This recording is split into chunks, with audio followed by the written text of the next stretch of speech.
আসসালামু আলাইকুম। Bangladesh election commission কর্তৃক সারা দেশে প্রত্যেক বাড়ি বাড়ি ভোটার তালিকা হালনাগাদের জন্য ৬৫,০০০ জনবল নিয়োগ দেওয়া হয়েছে, যারা বাংলাদেশের প্রত্যেকটা বাড়ি বাড়ি গিয়ে নতুন ভোটারদের তথ্য সংগ্রহ করবেন।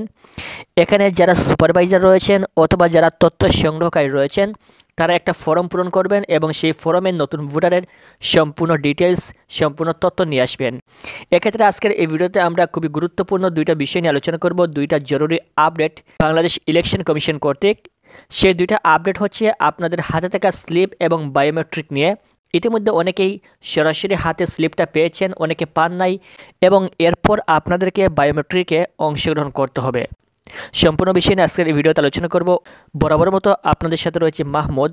যারা আমাদের এই চ্যানেলে নতুন রয়েছেন, চ্যানেলটি অবশ্যই সাবস্ক্রাইব করে রাখবেন, যাতে খুব শীঘ্রই আমাদের চ্যানেলে 10,000 সাবস্ক্রাইব পূরণ হয়। যারা অলরেডি সাবস্ক্রাইব করেছেন তাদেরকে অসংখ্য ধন্যবাদ। এক নম্বর হচ্ছে, এখানে আপনার যেই ফর্মটা পূরণ করেছে সেই ফর্মটা ফিল আপ করার পর এখানে একটা স্লিপের অংশ রয়েছে। সেই স্লিপের অংশটা আপনাকে দেওয়ার কথা। যদি আপনি সেই স্লিপের অংশটা পেয়ে থাকেন তাহলে খুবই ভালো, আর যদি না পান তাহলে সেই স্লিপের অংশটা ছবি তোলার আগে আপনাকে সংগ্রহ করতে হবে। অর্থাৎ যেই দিন ছবি তুলবে সেই দিন অথবা এর পূর্বেই আপনাকে সেই স্লিপটা সংগ্রহ করতে হবে। অর্থাৎ এই স্লিপটা ছাড়া কিন্তু আপনি ছবি তুলতে পারবেন না। এটা হচ্ছে আপনার ডকুমেন্ট, এবং এই স্লিপের মাধ্যমেই কিন্তু আপনাকে ছবি তুলতে হবে। এখন যারা এখনও পর্যন্ত হাতে পান নাই এই স্লিপ, আপনারা কীভাবে হাতে পাবেন? যেদিন আপনাদের ইউনিয়ন পরিষদ, সিটি কর্পোরেশন কিংবা পৌরসভায় ছবি তোলা হবে, এটা অবশ্যই আপনাদেরকে জানিয়ে দেওয়া হবে। অনেক সময় মাইকিং করে জানিয়ে দেওয়া হয়, অনেক সময় মসজিদের মাইকে এলান করা হয়। সো আপনারা অবশ্যই জানবেন আপনাদের এলাকায় কবে ছবি তোলা হবে।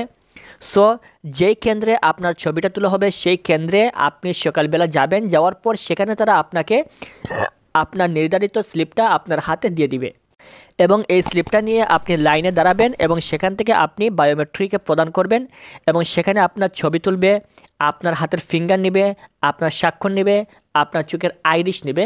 সম্পূর্ণ কিন্তু একদিনের ভিতরেই প্রসেস সম্পূর্ণ হয়ে যাবে। আশা করি বুঝতে পেরেছেন। এখন 2 নম্বর বিষয় হচ্ছে বায়োমেট্রিক। বায়োমেট্রিক মানে কি? বায়োমেট্রিক মানে হচ্ছে আপনার ছবি, চোখের আইরিশ, হাতের ফিঙ্গার, স্বাক্ষর, এই সম্পূর্ণ মিলিয়ে হচ্ছে বায়োমেট্রিক। এগুলো কিন্তু একদিনের মধ্যেই নিবে। সো এক্ষেত্রে আপনাকে যেই দিন ছবি তোলার জন্য আপনি যাবেন সেই দিন অবশ্যই আপনি সম্পূর্ণ মানসিকভাবে প্রস্তুতি নিয়ে যাবেন, কারণ সেই একই দিনে আপনার ছবি তোলা হবে। এক্ষেত্রে আমরা পূর্বের একটা ভিডিওতে জানিয়েছিলাম, যেখানে আপনার ছবি তোলা হবে সেখানে পিছনে ব্যাকগ্রাউন্ড কালার থাকবে সাদা। এক্ষেত্রে আপনি সাদা পোশাক পরিহার করে যাবেন, সাদা পোশাক পরে না যাওয়াই সবচেয়ে ভালো হবে। এক্ষেত্রে সাদা পোশাক ছাড়া অন্য যে কোনো কালারের পোশাক পরে আপনি যেতে পারেন। ছেলেরা পাঞ্জাবি পরে যেতে পারবেন, কোনো সমস্যা নেই। পাঞ্জাবি পরে, টুপি পরে, অথবা টুপি ছাড়া ফুল হাতা শার্ট পরে আপনি যেতে পারেন, এবং আপনি অবশ্যই টি শার্ট পরিহার করবেন। টি শার্ট পরে ভোটার হালনাগাদের ছবি তোলা, এটা কিন্তু দেখতে ভালো লাগে না। এক্ষেত্রে যেহেতু এটা আপনার এনআইডি কার্ডে এই ছবিটা দীর্ঘদিন থাকবে, এর জন্য আপনি একটু পরিপাটি হয়ে ছবিটা তুলবেন।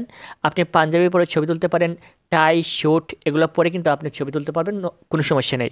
মেয়েরা হিজাব পরে ছবি তুলতে পারবে, অথবা আপনারা উড়না পরে ছবি তুলতে পারবেন, কোনো সমস্যা নেই। এবং আপনারা বোরকা পরেও ছবি তুলতে পারবেন।